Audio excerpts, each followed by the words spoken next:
Hey guys, happy Tuesday. Time for Tidbit Tuesdays. So last week I talked about the importance of the tax form and all that fun stuff. This week I'm going to talk to you a little bit about qualifying life events. So obviously we're outside of open enrollment. That happens from November 1 through December 15th.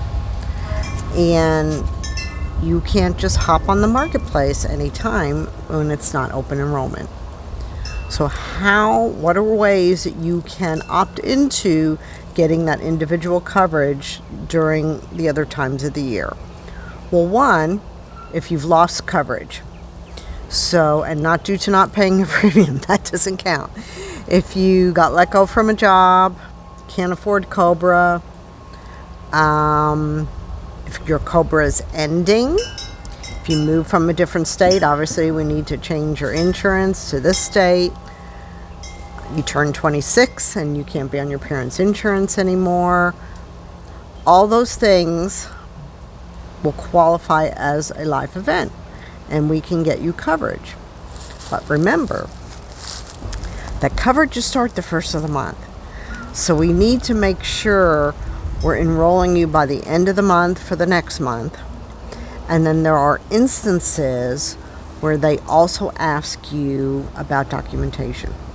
So things I've seen recently for documentation is if you're here on a visa or work card, you're not or even if you are a U.S. citizen, as long as you're here legally, you can get the insurance, but they want to have proof of that.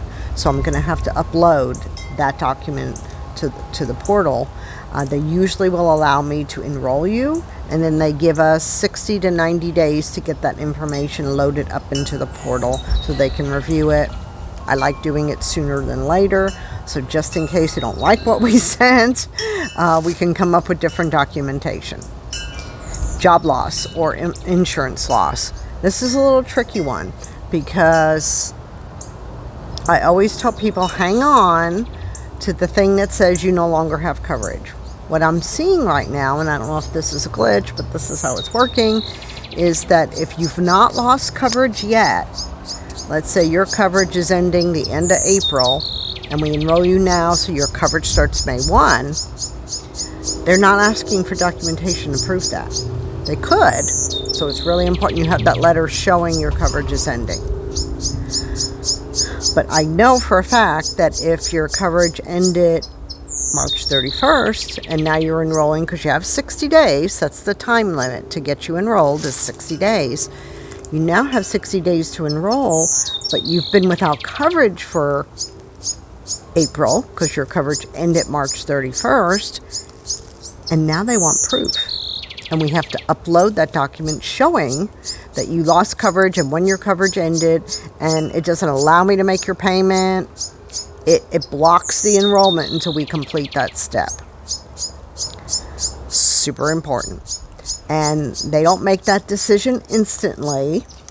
So if you've let your coverage lapse, the sooner we get you in the system, the better, so that they can approve it, and then we know your coverage is going to start the first of the next month. So those are some key qualifying life events. Divorce also counts, and you could lose the coverage that way. Your spouse going to Medicare and you're losing your coverage. You have a new baby, we need to add the baby. Those are all things that could potentially qualify as life events that will allow me to enroll you outside of the open enrollment period. So until next week, peace out.